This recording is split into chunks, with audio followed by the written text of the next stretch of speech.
Hey, as we're getting started, of course, welcome. I can tell by the crowd size that there's a lot of interest in the topic we're going to be talking about because it is happening in real time right now on the other side of this world, if not in other places, perhaps soon. We hope not, but we know what is happening right now. But I do, as we begin, I want to welcome those who are joining us live stream on YouTube and different platforms. We welcome you. We know there's a lot of people. We have 200,000 YouTube subscribers, and no doubt many will be tuning in even as we speak. Also, I want to give a special shout out and welcome to a church that is live streaming this for their midweek service in Huntington Beach, California, Refuge Calvary, under Pastor Bill. We want to welcome you and glad that you're a part of this as well. I was in Germany last Saturday, in Essen, Germany, in the afternoon, evening in Germany, with a group of pastors in a room, hundreds of pastors, and I got a text from my wife that said Israel is at war. Rockets were fired. I looked and I thought, well, rockets get fired in Israel a lot, so I didn't know how alarmed to be. But then she plainly said Israel is at war. And then she gave me a call and followed up and told me what was going on with the news. You know what happened. And what happened on the 50th anniversary of the Yom Kippur War. It was on a very significant day, as these things are wont to happen on. It was on the last day of that festival of Sukkot, Simchat Torah, where people are celebrating the law. It was the final reading of the law. The people were supposed to be joyfully celebrating that. In 1973, the Yom Kippur War was launched by Arab neighbors who sought to take Israel completely off guard, and they did. Israel did not expect what happened 50 years ago, and as we discovered, Israel did not expect what happened the other day. On Saturday, 3,500 rockets were launched from Gaza into Israeli territories indiscriminately. Just let it fall where they may, kill whoever it would kill. That has been the pattern in the past. Then, as you know, armed terrorists went across the border at several different porous places, invaded towns, attacked kibbutzim, went from house to house, killing families, beheading babies, killing elderly people, Holocaust survivors, taking many of them hostages, burning them in their vehicles when they sought to escape. ISIS-like methodology, door-to-door, women and children. 1,200 dead in Israel, including 22 Americans. They will say it is the bloodiest day in Israeli history in the modern state of Israel. That's significant. It's not a skirmish. It's an all-out declaration of war. It's the bloodiest day in Israel's history, in modern-day Israel. It is equivalent in our country of 9/11 times 10. If you look at the population of that country versus the population of this country, it is like 10 or 11 9/11 happenings overnight. Now, why are we doing a special night devoted to this? Well, first of all, it's on all the news channels, and we're wondering what significance this has with those of us who believe in and trust in the revelation of Scripture. But also, because every now and then in life, you're given a moment where you have moral clarity like no other moment. When you are able to have a certain kind of perspicuity into a situation that you have not had up to that point. You are able to see pure evil, and such is that moment. The world has now seen the side of a terrorist organization, Hamas, like Hezbollah, like several others under different names. They're able to see the face of these organizations, the kind of things that Israel told us they did and believed in, but the world wasn't so sure. Now we're sure. Now we have the kind of clarity that we didn't have otherwise. Now, what I have planned for this evening, I'm going to wrap it up with some added information and some biblical insight, but I've asked a couple of people to join me. And I conducted these interviews yesterday. The first is from a good friend of ours who lives in Jerusalem. He has immigrated there with his family. He's New York Times best-selling author Joel Rosenberg. Will be joining us from Jerusalem. And he also is the founder of the Joshua Fund and All Israel News and All Arab News. These are news outlets that give you up-to-date occurrences of what's happening in the Middle East. With his team on the ground. Also, he does on TBN every week what's called the Rosenberg Report. So we're going to roll this interview with Joel, and then I'll be back to introduce our next guest. Well, Joel, thank you so much, first of all, for taking time and being with us. I know you've got a lot of demand with what you do and where you are. Joel, you immigrated with your family to Israel, and you have seen rockets being shot into Israel over the last several years, but this is different, wouldn't you say? This is unlike anything I've ever seen before, Skip. I first came to Israel 36 years ago to study at Tel Aviv University, and you're right, I've been coming back and forth ever since, starting the Joshua Fund, starting All Israel News, and of course, becoming a dual U.S.-Israeli citizen 9 years ago. And when we arrived in August of 2014, we arrived in the midst of a rocket war. And about 4,000 rockets were fired in a month at Israel. And people thought we were crazy to come here, but God had called us. Almost as many rockets have been fired in the last 4 days as were fired in the entire month of August 2014. Okay, so that just gives you a sense of the scope. Look at that. This is Israel's Pearl Harbor. This is our 9/11. It's the worst set of civilian murders and casualties here in Israel in the entire history of the state of Israel in this short period of time. In fact, this is the biggest murder of Jews since the Holocaust. Okay, meaning in a 4-day period, we've never seen anything quite like this. Just one more point: 900 Israelis have been murdered so far, and I'm talking about like Hamas. Look, most Americans don't know what Hamas is. They're a radical Islamist terrorist organization, but you have to think ISIS, okay? Hamas doesn't mean anything to most Americans. ISIS does. And what has happened in the last 4 days here? Hamas has chopped off the heads of babies, okay? They've shot children in front of their mothers. They've shot and murdered mothers in front of their children. They've burned houses with Jews trapped in them to kill them. And like, it's just off the charts, demonic, satanic, and it's got everyone just in shock, grieving, of course, angry. But I think grief is the number one emotion that people are dealing with right now. And now we have to get ready to really go on offense. Your prime minister has declared formally a declaration of war. And so with that, what is the sense of the people there, the population in general? Are any of them optimistic about this? Of course, grieving, scared. Are they resolved going forward? Oh, absolutely resolved. There's no question. We're going to win this war, but it's going to be messy. We're probably going to have to invade Gaza. Remember, this is an important point, Skip, to just bring up right up front. Israel does not occupy the Gaza Strip, right? We're accused of it, but it's not true.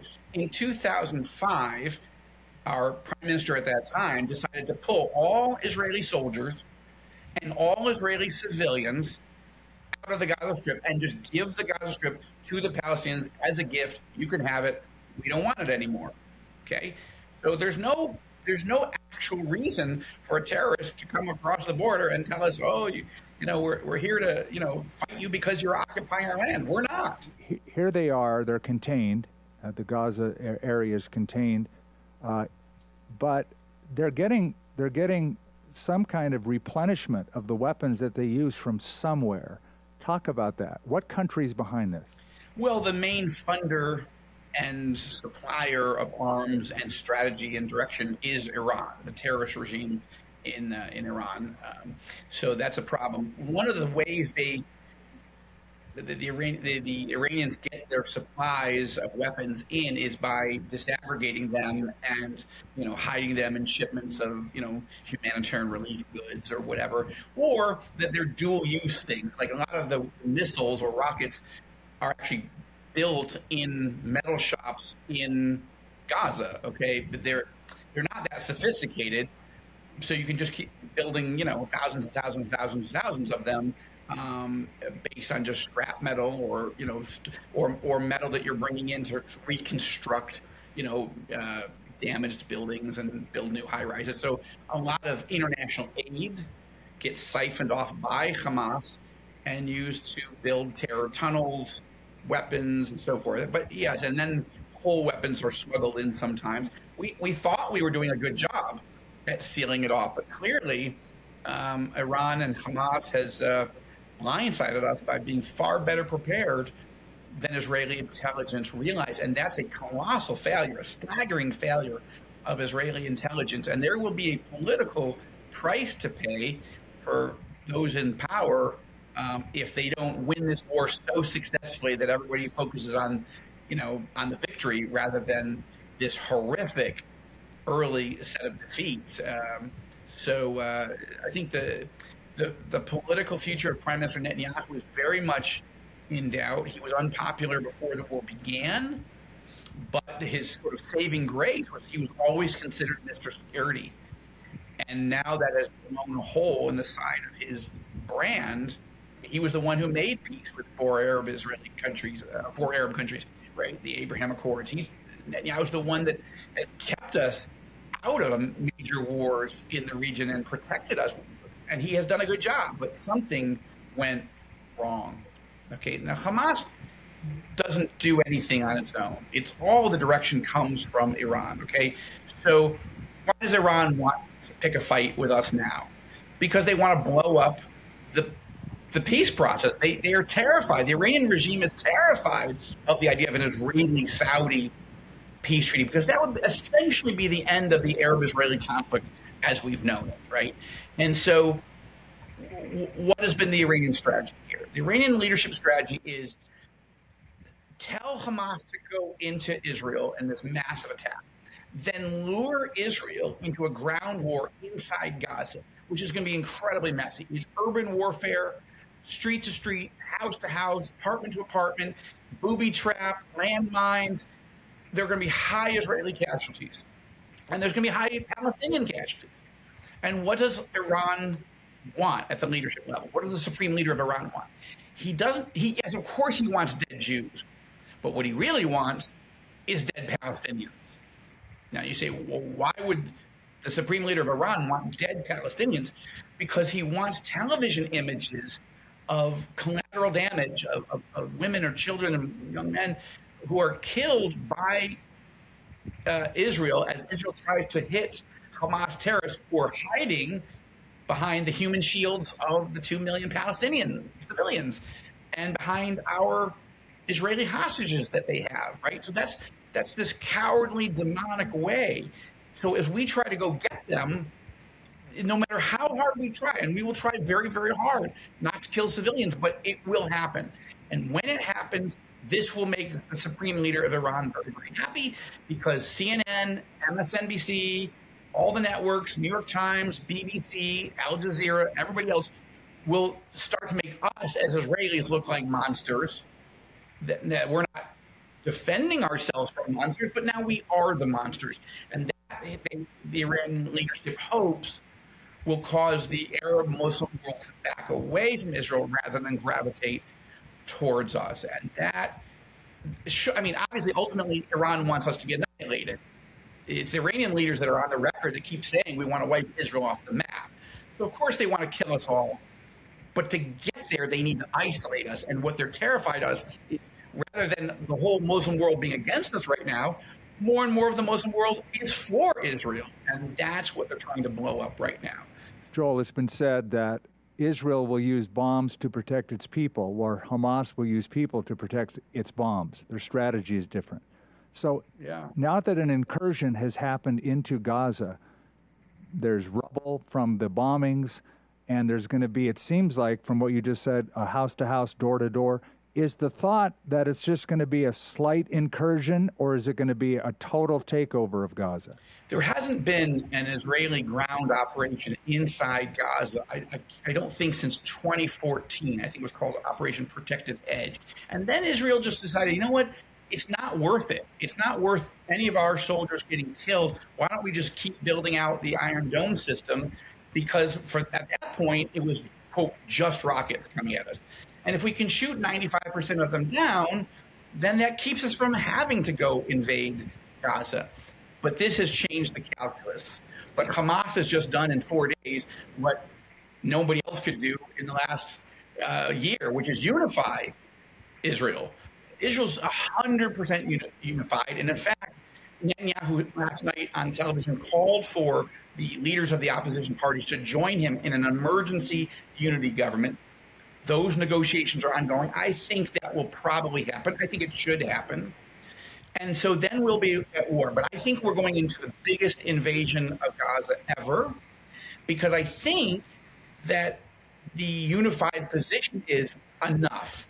We can never let this happen again. And the only way is to go into Gaza so hard and so deep as to completely eradicate Hamas forever. That will be hard. That will be bloody. But there's a prophetic angle to this, Skip. It's possible that if this happens and Israel truly wins and completely eliminates Hamas, suddenly Gaza would be peaceful.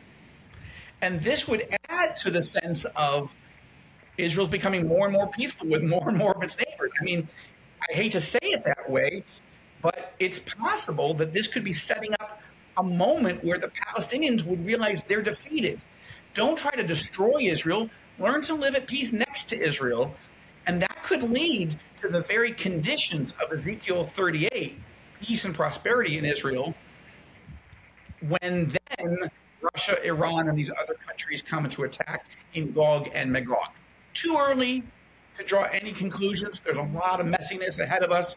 But I'm just saying, if you look down the road a bit, as bad as this is, it gives Israel 100% unity. Finish this terror movement off. No more. Joel, I know you would say you're not a prophet nor the son of a prophet, but I'm going to ask you to prognosticate just a little bit. No, I'm running nonprofit, Skip. Oh, that's good. We have a tour slated for, and I'm going to get this question, so I'm asking you. We have a tour to Israel slated for May of 2024. You have one coming up as well. So I've speaking to people who have flown this week into Israel, thinking that they're going to be able to go on a tour in the next... Right, Gino Geraci was here. Right. Yeah. And I was talking to Joel James. He has several hundred people coming in over the next couple months. What's your sense of this happening for people? Well, we haven't canceled the Joshua Fund tour for November. Obviously, I'm not encouraging people to come right this moment. I wouldn't project all the way to December or to next May and think that we're going to still be in this crisis.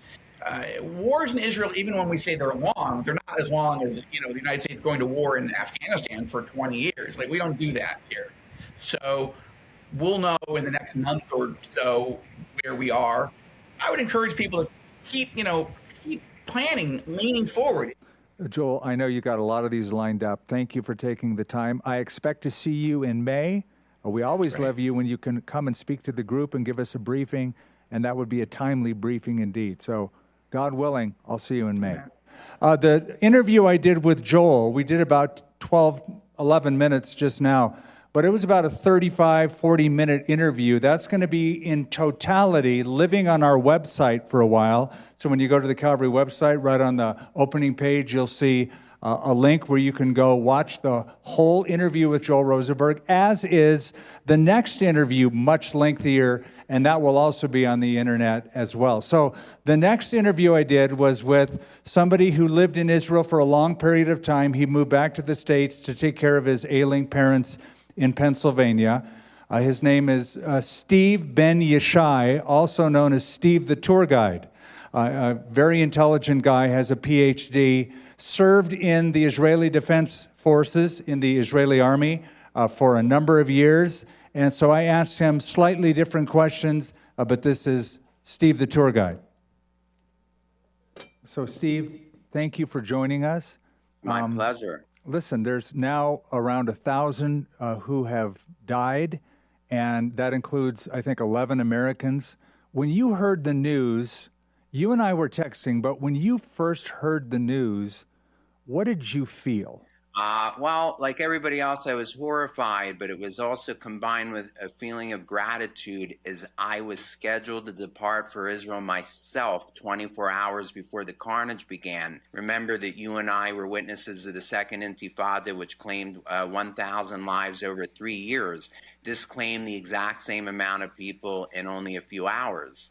Wow. So, of course, it's mind-boggling. If you reduce it to these statistics, 25,000 dead if you scale it to the American population, and the entire Second Intifada, which you and I knew at the time to be the darkest days of that country's history at the time, has now been eclipsed by the darkest day in Israel's history, all of which took place on Saturday the 7th. Almost 50 years to the day of the Yom Kippur War.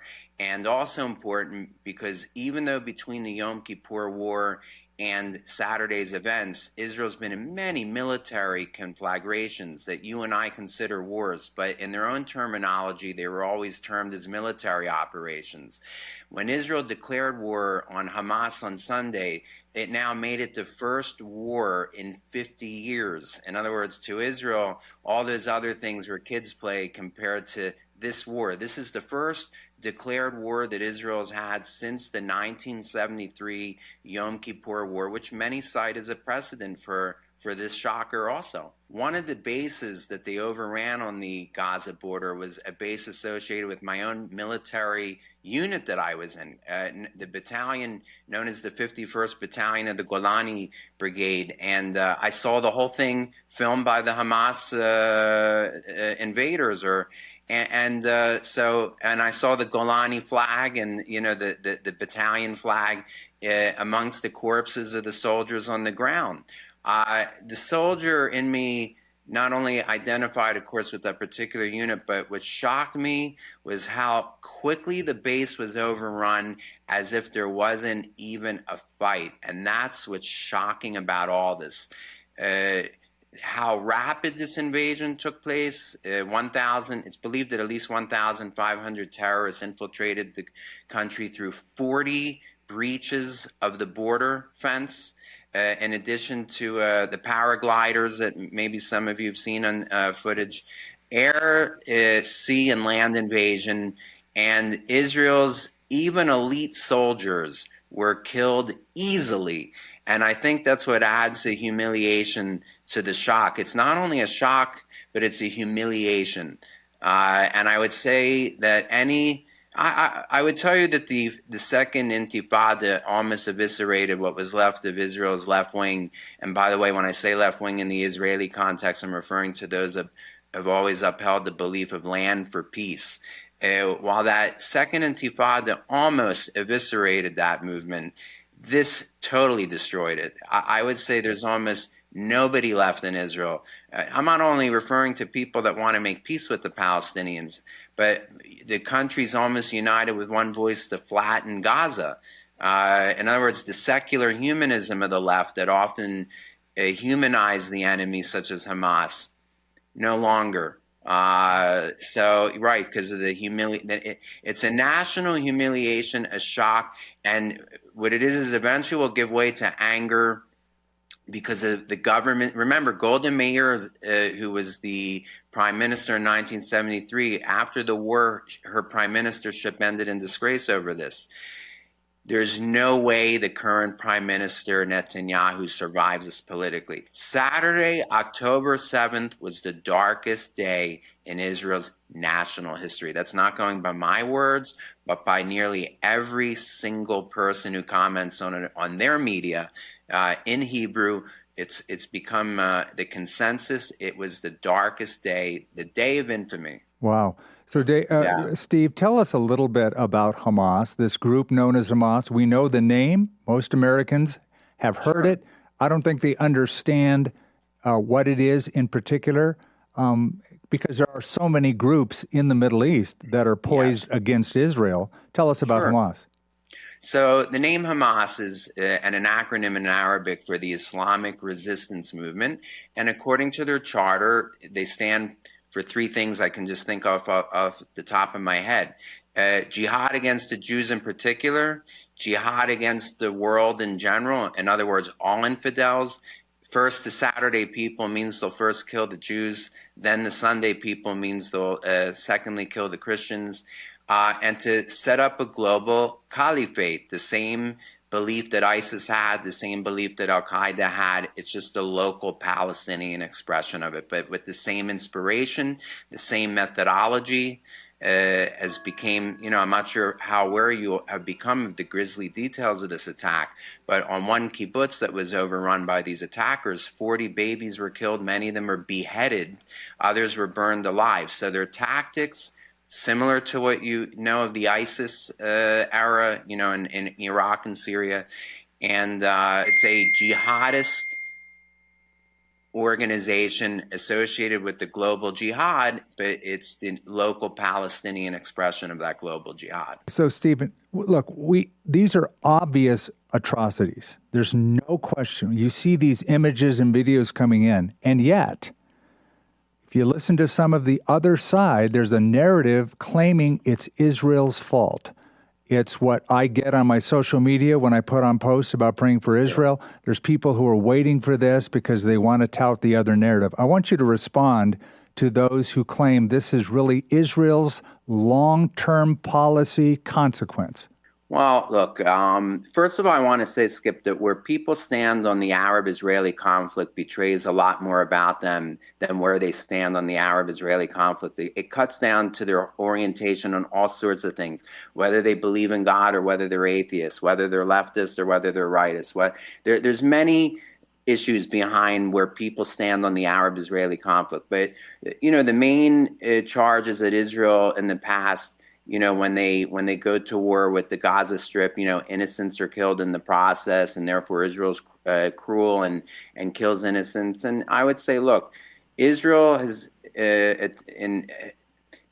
inadvertently and unintentionally killed innocents in a built-up, the most densely populated strip in the world is the Gaza Strip. The Hamas leadership hides behind its civilian population as a great example that really meets the gold standard of it. Back in 2014, during Operation Cast Lead, the whole Hamas leadership made its headquarters under the main hospital of Gaza City, which presented Israel with the choice, and they were two awful choices. Either preserve the lives of Hamas's leadership to fight that war and fight another day in the future, which is an awful choice. We are living with the consequences of that right now, versus dropping a bomb on that hospital and killing all the people in it and being accused of a war crime. What did they decide to do? Excuse me? What did they decide to do of those two options? Well, there's two choices. They let the Hamas leadership to fight another day, and that same leadership just committed the worst atrocity in Israel's history. Being an American yourself and an Israeli who has lived in both places, what would you leave us with going forward in this situation as believers? What, as it relates to doing research on the media? No, as it relates to how we are to think and pray and responsibly stand for Israel going forward. Excellent. So I think on Saturday we saw a moral clarity that has rarely been presented to us. The face of pure evil on display versus the face of its victims. And I think, Skip, in the next few weeks, a lot of people, including Christians, are going to be put to the test. As Israel entrenches itself in this war, you're going to see the amping up of anti-Semitism is going to amp up dramatically. You're going to see these mass pro-Hamas, pro-Palestinian rallies throughout every American city. It's possible that your coworkers, those that work in secular endeavors, their coworkers are going to confront them and say, aren't you one of these pro-Israel nut job Christians? Look at these people. Look at these Jews. A lot of Christians are going to have to be, they're going to be tested. Mm-hmm. And how successful they are on that test has to do with their convictions. And where their convictions are has to do with how much time they spend with the Lord each day. So one of the things, and this may surprise you, this answer, because you were asking me about politics, but now I'll just give my one spiritual insight. We're so bombarded, and unfortunately, so many of us spend so much time in front of cable news, more than we do in the presence of the Lord. And we've entered a very dark time where if we're going to survive these days, Skip, if we're going to pass the test as individuals, we have to spend that time in the presence of the Lord and let that other stuff be chatter. And if there's anybody listening to this who can do what you call in Hebrew a hashbon nefesh, an accounting of where's my soul, where's the state of my soul today? Am I allowing my soul to be filled more by cable news and by headlines, and by all the emotions that stirs, more than I'm spending quality time with the Lord each day, whether that's in the morning or whatever time that person does that? The well of our strength is in that time, not the time that we spend in front of the TV or news sites. And I just want, and by the way, I'm preaching to myself. The last couple of weeks, I've been doing everything I can, even before this broke out, this war, to really dig deep into my daily fount of strength, because it doesn't come from the media, it doesn't come from the chatter, it comes from the spirit that's within. For those of us that are believers. And that's what I would say to encourage all of us. And that's not exclusive to the Israel issue or anything going on. We've entered a very dark time. We're already in that time. Yeah. The only way any of us can survive it and stay clean and keep our garments clean and be able to love the other, even people who we disagree with, is to go to that fount where we get the living waters, that Jesus spoke about in the book of John, the living waters that keep giving if you agree to go to them each day and drink from them. Yeah, that's a good word. You sound like a preacher, Steve. Steve the preacher. Steve the tour guide, now Steve the preacher. So let me help frame this a little bit contemporarily as well as biblically in the time we have remaining. I know the Middle East seems like a very complex situation. It's actually pretty basic. One side wants the other side dead. On one side, you have a Jewish nation, a Jewish state called modern-day Israel. Israel wishes to exist as a sovereign state living in peace, but they also recognize that the Palestinians want their own state, and they want, it would seem like, a level of peace. That's their presumption. Effectively, what Gaza has been in the past is a Palestinian state.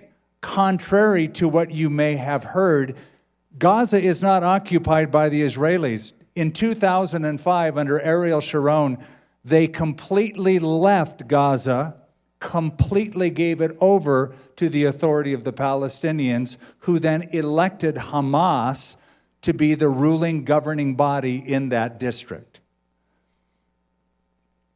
Most Palestinians and other Arab nations, not all, but many of them, deny the right of Israel to exist. They don't believe Israel is legitimate. They don't think it has a right to even exist in that part of the world, and that has been true since all the way back to 1948. In 1948, of course, the United Nations declared Israel is a sovereign nation. They sought to partition the land into a Jewish state and into an Arab state. The Jews accepted the partition of the United Nations. No Arab nation did accept it. In fact, not only did they not accept the partition, but on the day after Israel became a nation, that was May 14th, 1948. On May 15th, virtually every Arab neighbor attacked Israel to destroy it. Israel had been a nation one day. They didn't have an organized army. But you had all of the surrounding nations laying siege to destroy Israel. Miraculously, Israel survived that incursion. That happened again in 1967 when Egypt's president, Nasser, in his own words, allowed his army to attack Israel, in his words, to destroy Israel. On that day, Egypt attacked, Syria attacked, Lebanon attacked, Iraq attacked, and the Jordanians, the Transjordanians also attacked. Israel survived that 1967 incursion. Shortly after that, just a couple of months, was the first time since that war that there was an Arab summit in Sudan, in Khartoum, where the Arab states who were represented at that meeting gave the famous 3 no's going forward. There will be no recognition, there will be no peace, there will be no negotiations. Let me explain that. There will be no recognition. We will never recognize the right of Israel to exist as a sovereign nation. That's number 1, no. 2, no peace. We'll never form a peace agreement or treaty with Israel, secular Israel as a nation. And finally, no negotiation. So no recognition, no peace, no negotiations. So, what does that mean?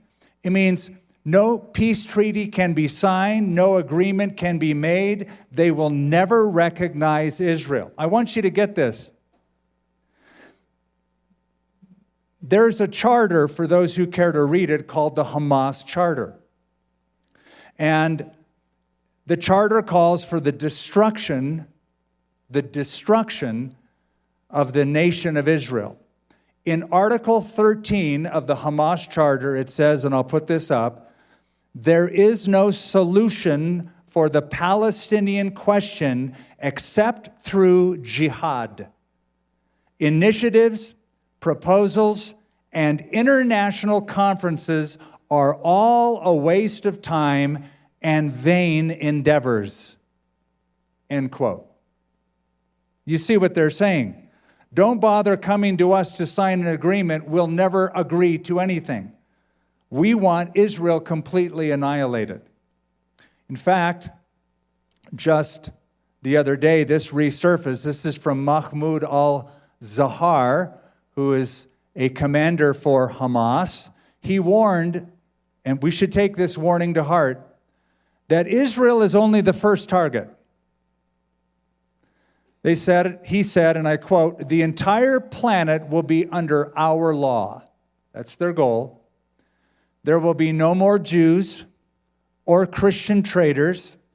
The entire 510 million square kilometers of planet Earth will come under a system where there is no injustice, no oppression, no Zionism, and no treacherous Christianity. This is what they believe. The unofficial motto of Hamas, the terrorist organization, is this: we love death as much as the Jews love life. How do you negotiate with that? We love death as much as the Jews love life. So this is why the Palestinians historically have never really settled on any peace agreement. They've never come to a settlement. Though there was an agreement under Bill Clinton, there was a few different agreements historically, the Oslo Accords. It didn't last very long because of this ideology. Instead, Palestinians, Arab nations, especially Iran, who funds some of these terror groups, How did they respond? By sending wave after wave of suicide bombers into the nation. It got so bad that Israel built a security wall for its own protection, which cut out about 90% of that terrorism. And of course, they were chastised. Israel was chastised for defending itself. They also responded by writing curriculum for elementary school students. In the curriculum, it's degrading of the Jewish people. In the curriculum, they're training a whole next generation of terrorists. In elementary schools, they will show children how to behead teddy bears to get them prepped for what we have seen going on this week. This week, Gaza attacked Israel with thousands of rockets. You know how many rockets have been fired indiscriminately, just fired over the border from Gaza into Israel since 2001? That's when they started. Over 20,000 rockets have been fired from Gaza into Israel. Then in 2021, they come up with this brilliant little device called an incendiary balloon. They took balloons and filled them with ignition fuel, tied them to a kite, and flew them over into Israel, hoping that it will light the farms on fire, the forests on fire, some of the cities on fire.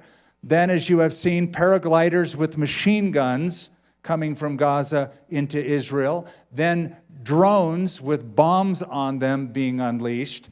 And so now, Israel finally said enough, and they formed this formal declaration of war. That's according to their constitution, Article 40A. They invoked that, and there is now this next level declaration of war. This is not what Israel wanted. They did not begin the attack.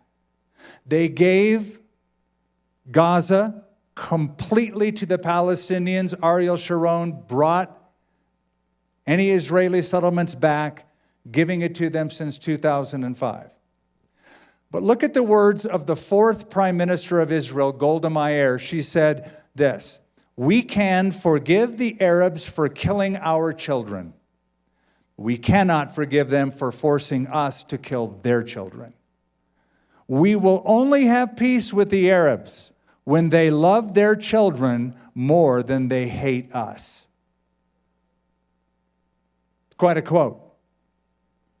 We'll only have peace with the Arabs when they love their children more than they hate us.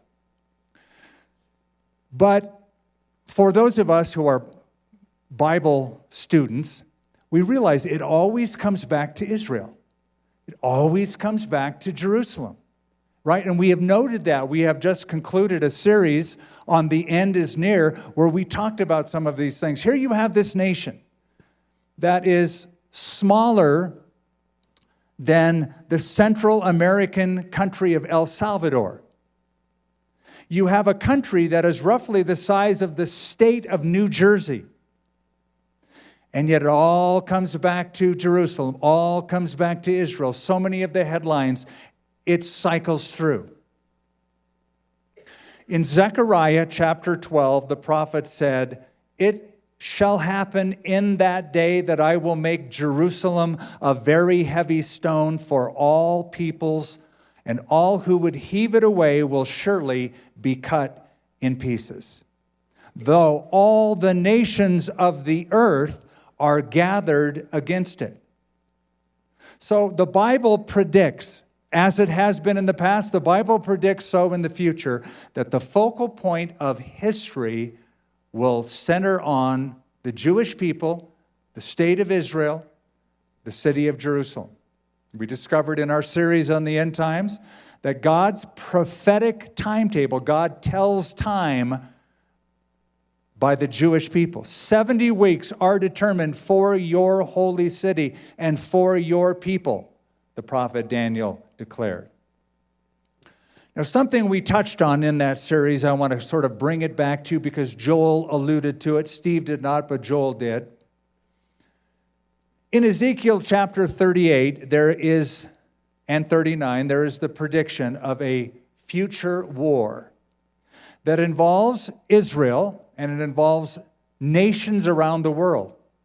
But in particular, an alliance that takes place between Russia, Iran, Turkey, and the Islamic states of the Upper Nile, all against the nation of Israel. We call it the Gog and Magog War. You're familiar now with it. We studied it for a couple weeks in depth. This, what you're seeing this week, this is not that war. But it is pointing to that war. It looks like it's leading up to that war. Again, as Joel said, it's too early to tell, but it's going in that direction, though there are some stark differences. Here's the main difference. In the Ezekiel war, there are actual nations of the world that fight Israel. That's not happening right now. Israel is fighting a terrorist organization called Hamas. They're not engaged formally in a war against any nation yet. This could, however, lead up to the Ayatollah's doorstep in Tehran, in Iran. It has that possibility. So in that Ezekiel war, even though right now you have America with its warships out in the Mediterranean as backup for this war, in the Ezekiel war, no nation will help Israel. God himself will defend Israel alone, and he's quite capable of doing it on his own, as the world will see. But during the Ezekiel war, no nation will come to Israel's defense, not even this nation. All the nations will turn against them. This could be preemptively what is leading up to that war. In other words, this has the potential of producing that. Here's what you should know. Some of you already do by just the interviews and following the news. Hamas is funded by Iran, directed by Iran. In Tehran, among the Ayatollahs and the upper echelon, Israel is called the little Satan. America is called the great Satan. I've always been mystified by this, but the last couple days has me scratching my head even more. A former president, President Obama, gave $1.2 billion in cash and flew it to Iran. And he promised them $100 billion. The next president, President Trump, canceled the deal. But then this current president reinstated the deal and promised $6 billion, listen, to the world's largest sponsor of terrorism ever. Iran is the world's largest state sponsor of terrorism on the globe. Why would anybody give money to that? You could say it's for humanitarian purposes. They actually have lots of money in their reserves. But something else you need to know. Though Hamas is armed and funded by Iran, do you know that Hamas terrorists were trained by the Russians? Now, think back to Ezekiel 38. You have this strange alliance that has never happened before.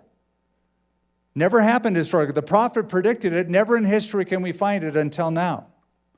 Hamas is funded by Iran, but the terrorists were trained by a Russian group called the Wagner Group. You may have heard about them in the news recently.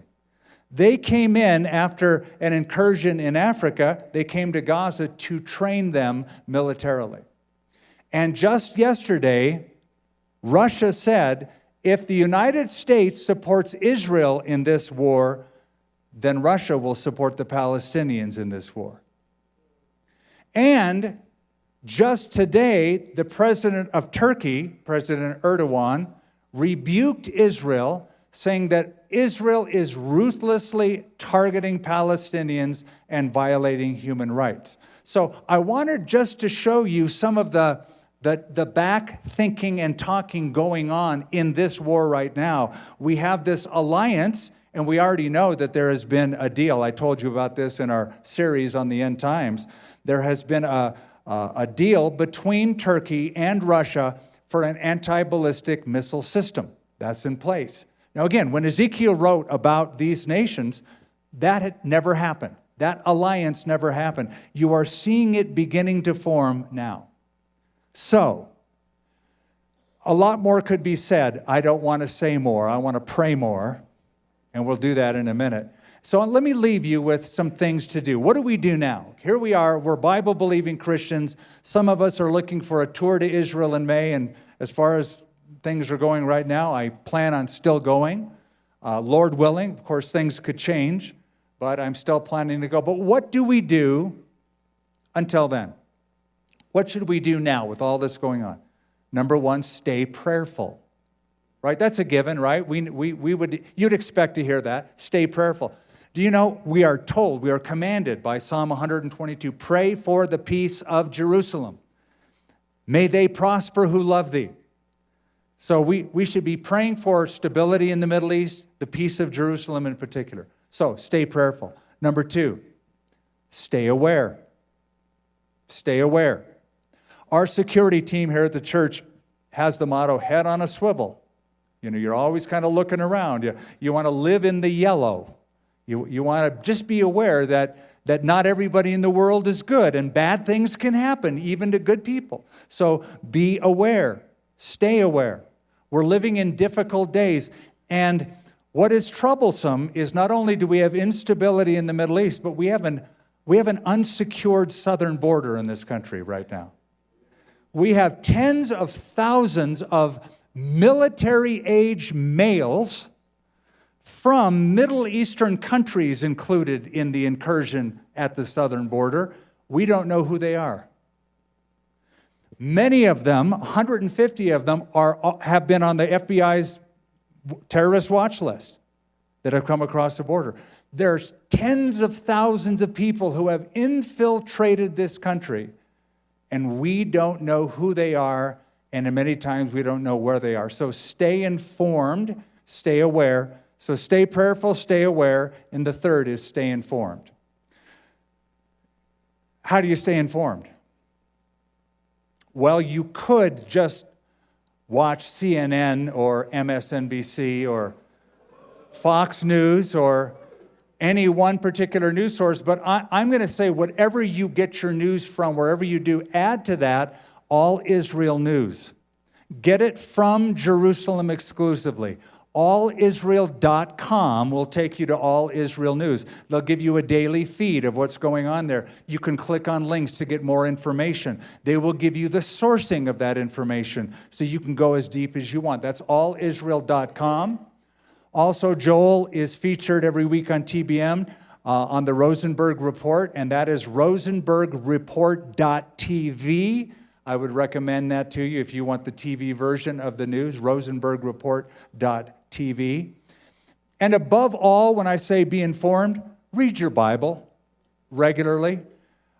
Get to know what God says about these issues, about the last days, about the strength that you can live your life with every day in the midst of these last days. So stay prayerful, stay aware, stay informed, stay strong.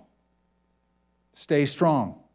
Steve said you're going to be tested in the days ahead. Hamas, Iran want images of Israel inflicting damage so they can show the world that, and so that they'll win the media war. That's what they want to win. They want to win the hearts and minds of people around the world. And number 5, stay encouraged. In Psalm 121, verse 4, listen to this promise. He who keeps Israel neither will slumber nor sleep.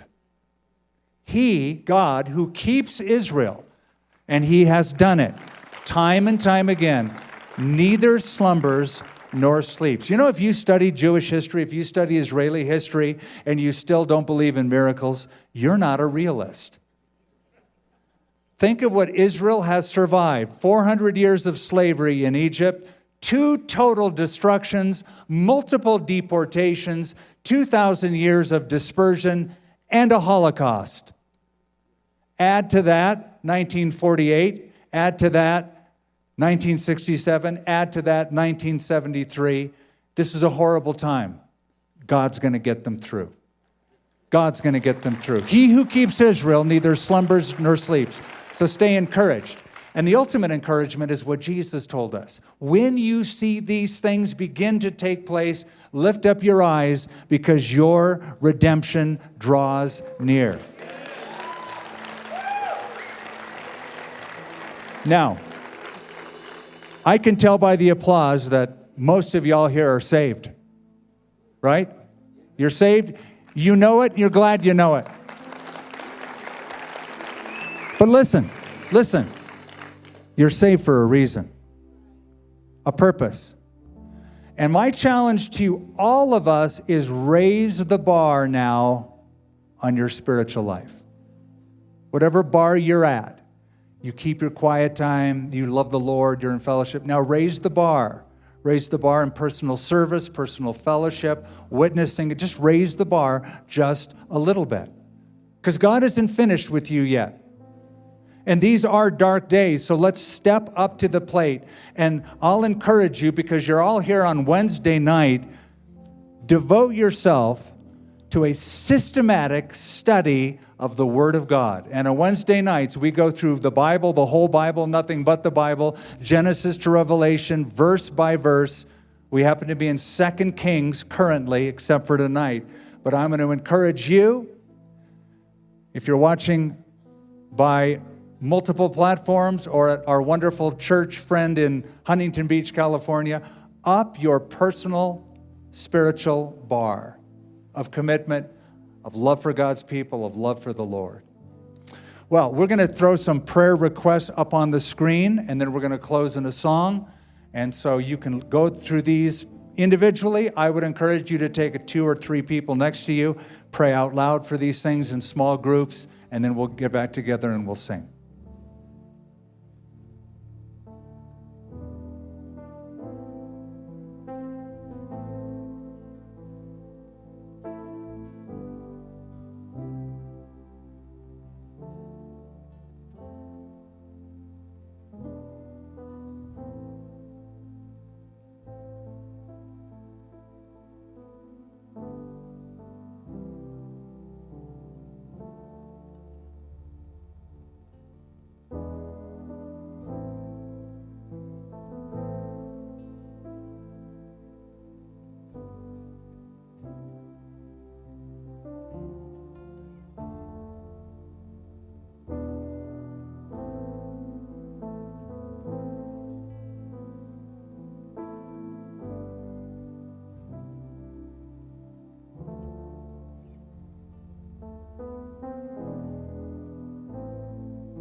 I'm going to ask you all to stand. Once again, what the videos that we showed you of the 2 interviews will be posted on the website, but this is an ongoing situation, and it might be that next week we need to do another update and some more information, and there's a whole, there were many things I wanted to share tonight that I just didn't have the time to do, but we will keep you posted. We might just make this something that lasts as long as this lasts, so we get a good grip on it and get some biblical knowledge under our belt. We hope you enjoyed this special service from Calvary Church. We'd love to know how this message impacted you. Email us at mystory@calvarynm.church. And just a reminder, you can support this ministry with a financial gift at calvarynm.church/give. Thank you for joining us for this teaching from Calvary Church.